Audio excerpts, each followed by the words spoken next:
ஹாய்மா. ஹாய்ப்பா. இன்னைக்கு என்ன சமைக்க போறீங்க?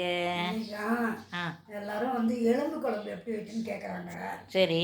அது நான் சொல்லவா? எலும்பு குழம்பு மட்டும் வச்சா எனக்கு பத்தாது.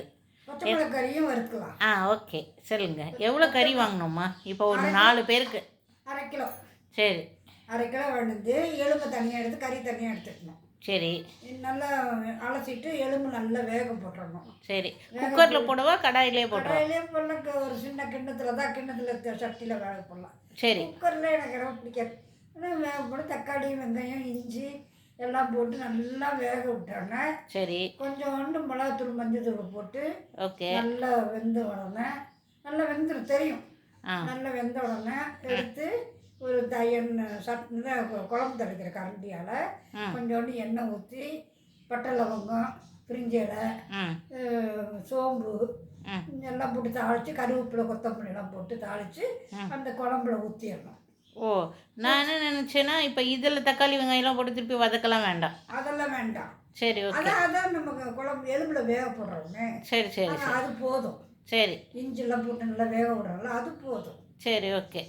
அப்புறமாக பச்சை மிளகாய் கறி கேட்டாங்க. இப்போ இந்த எலும்பு குழம்பு கொஞ்சம் தண்ணியாக இருக்கேம்மா, இதில் நான் தேங்காய் ஏதாவது அரைச்சி ஊற்றலாமா? ஒருத்தர் வந்து தேங்காய் அரைச்சி ஊற்றலான்னு சொல்கிறாங்க. அது அவங்க விருப்பம். ஊற்றலாம், நல்லா இருக்கும். சரி ஓகே. தனியாக சாப்பிட்றதும் நல்லா இருக்கும். சேர்ந்தாப்புல வரும்ல, அதுக்காக தான் சொல்கிறேன். நல்லதா அப்படியும் செய்யலாம். சரிம்மா சரி. எந்த சாப்பிடலாம், எப்படி அவங்க விருப்பம். நீங்கள் என்ன சொல்கிறீங்க, தேங்காய் ஊற்றட்டுமா வேணாமா? அதான் அவங்க விருப்பம். தேங்காய் ஊற்றினா நல்லாயிருக்கும், அப்படின்னு சாப்பிட்டா நல்லாயிருக்கும். சரி ஓகே. சரி, இப்போ எலும்பு குழம்பு வச்சாச்சு. அப்புறம் இது தொட்டுக்கிறதுக்கு பச்சை மிளகாய் கறின்னு நாங்கள் செய்வோம். சரி. அதுக்கு என்ன பண்ணணும், இந்த கறியாக எடுத்து அலசி வச்சுட்டு சரி அதுக்கு சின்ன வெங்காயம், எலும்பு குழம்புக்கு சின்ன வெங்காயம் தான். சரி. சின்ன வெங்காயம் நான் ஒரு 4 பச்சை மிளகாய் நறுக்கி வச்சுக்கணும். சரி. இஞ்சி நச்சு வச்சுக்கணும். பூண்டு ஒரு 4 பல்லு உரிச்சு வச்சுக்கணும்.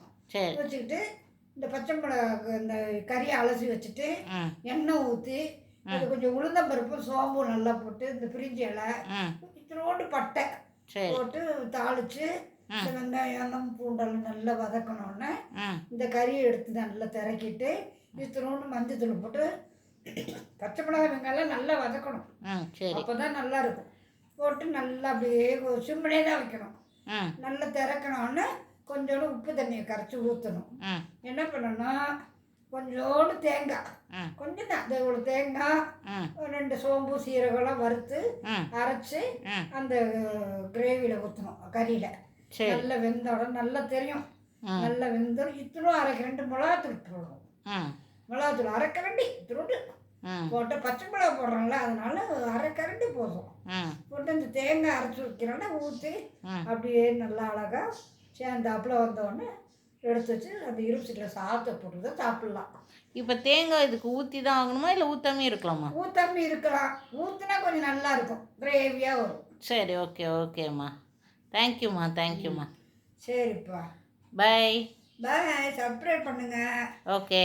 எனக்கு இது பண்ணுங்க, லைக் பண்ணுங்க, ஷேர் பண்ணுங்க. உங்களுக்கு ஏமா சப்ஸ்கிரைபே வரமாட்றாங்க? நீங்கள் கேட்டால் தான் பண்ணுவாங்க. சொல்லுப்பா. சரி ஓகே, பண்ணுவாங்கண்ணே. கைஸ் கொஞ்சம் பண்ணுங்களேன், அவங்களும் ஆசைப்படுறாங்கல்ல.